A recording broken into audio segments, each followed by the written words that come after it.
कनपुरिया love story का आखिरी भाग। आज की सुबह कुछ खास थी। सौम्या की सुबह उठते ही रोहित का मैसेज आया था। ट्रेन में बैठकर 2 चाय की कप पीते हुए फोटो भेजा था और लिखा था एक मेरी और एक आपकी, और साथ में लिखा था मिस यू। सौम्या का चेहरा लाल हो रहा था रोहित का मैसेज पढ़कर। वो मुस्कुराने लगी। जैसे तैसे ऑफिस में पूरा दिन बिताया, बस शाम होने का इंतजार करने लगी कि कब घर आकर रोहित से बात होगी। ये सिलसिला अब हर दिन चलने लगा। हर शाम रोहित वेट करता था सौम्या की कॉल का, और दोनों एक दूसरे को पूरे दिन का हालचाल, ऑफिस का काम, कॉलेज, दोस्त, ये सब कुछ डिस्कस किया करते थे। रोहित ने कभी भी सौम्या से जवाब नहीं मांगा कि वो क्या सोच रही है आगे के बारे में। बड़ा ही निस्वार्थ सा रिश्ता निभा रहे थे दोनों। एक दिन फ्राइडे की शाम को सौम्या का फोन नहीं आया। रात के 8 बज चुके थे। रोहित ने फोन मिलाया तो फोन बंद था। उसने बैंक में फोन किया तो पता चला सौम्या आज बैंक आई ही नहीं थी। अब रोहित बड़ा परेशान हो रहा था कि अचानक सौम्या कहाँ गई होगी। सुबह तो मैसेज पर बात हुई थी, सब कुछ तो ठीक था, मैंने तो कुछ नहीं कहा, फोन क्यों बंद है।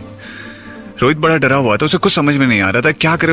उसने मामी, रिचा, उसकी माँ, सबसे कांटेक्ट किया, लेकिन कहीं से कुछ पता नहीं चला। रोहित ने बैंक में दोबारा कॉल किया। हर तरफ से निराशा ही हाथ लगी। रोहित ने अपने एक दोस्त को फोन किया और उसे पूरी बात बताई। उसने कहा गाड़ी लेकर आए, हमें अभी भोपाल के लिए निकलना है। उसका दोस्त बोला बस आधे घंटे में पहुंच रहा है। रोहित को एक पल का भी चैन नहीं आ रहा था। बस रह रहकर ये लग रहा था कि कहीं सौम्या के साथ कोई अनहोनी तो नहीं हुई। नहीं, ऐसा नहीं हो सकता। फोन खराब होकर किसी को बताई नहीं होगी। कहीं से फोन करके पता करता हूँ। कहीं रवि ने तो कुछ नहीं करवा दिया। कुछ भरोसा नहीं उन गंदे लोगों का। रात के 11 बज चुके थे और रोहित के रूम की घंटी बजी। रोहित बड़ा डरा हुआ था। उसने जैसे ही दरवाजा खोला, सामने सौम्या को देखकर उसकी जान में जान आई। उसने उसे चिल्लाते हुए गले लगाया, तुम पागल हो, अचानक यहाँ, सब ठीक तो है ना? हमारी जान निकल जा रही थी यार।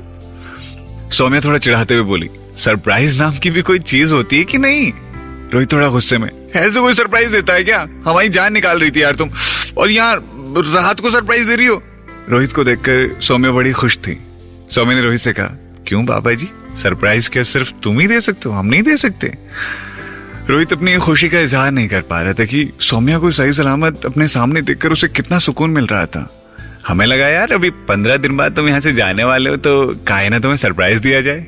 गुरु सिर्फ तुम ही नहीं, हम भी थोड़ा थोड़ा सीख रहे हैं कनपुरिया इश्क का अंदाज।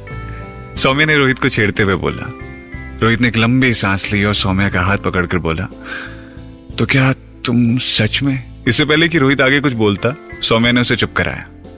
अपने बैग से सौम्या ने एक गुलाब निकाला और अपने घुटनों पर बैठकर, रोहित, हमें भी तुमसे प्यार हो गया, तुम्हारे कनपुरिया अंदाज से, तुम्हारी हर बात से।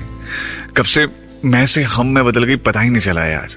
लाख रोका अपने दिल को तुमसे दूर चली जाऊं, लेकिन बार बार रहकर तुम्हारे ही सपने आते हैं। तुम्हारे लायक तो नहीं हूं शायद, लेकिन अब तुम्हें ही झेलना पड़ेगा। सौम्या रोहित को आंखों से चिढ़ाते हुए कहने लगी। रोहित बड़ा मुस्कुरा रहा था। यह सब देखकर उसकी खुशी से आंखें छलक रही थी, जैसे कि दिन में कोई सपना देख रहा हो। रोहित, क्या हम जीवन भर के लिए तुम्हारी चाय संगिनी बन सकते हैं? शर्माते हुए सौम्या ने धीरे से रोहित से कहा। रोहित ने सौम्या को उठाया और अपने गले से लगा लिया और अपने होठों से सौम्या के माथे को छू लिया। इस एहसास ने सौम्या को बस जीवन भर के लिए रोहित के संग एक बंधन में बांध दिया। उस क्षण को वो वहीं थामना चाह रही थी। रोहित की नजदीकी उसे बेहद महफूज होने का एहसास करा रही थी। और हाँ, हमने बेंगलोर ट्रांसफर की अर्जी लगा दी है, सौम्या ने धीरे से रोहित के कान में कहा। तुम पहुंचो बेटा, हम पीछे पीछे आ रहे हैं तुम्हारे, सौम्या ने जोर से हंसते हुए कहा। रोहित ने धीरे से कहा, हाँ यार आ जाओ। सही मायने में उसके बाद शुरू होगी हमारी कनपुरिया लव स्टोरी। उम्मीद है आपको ये कहानी बहुत पसंद आई होगी।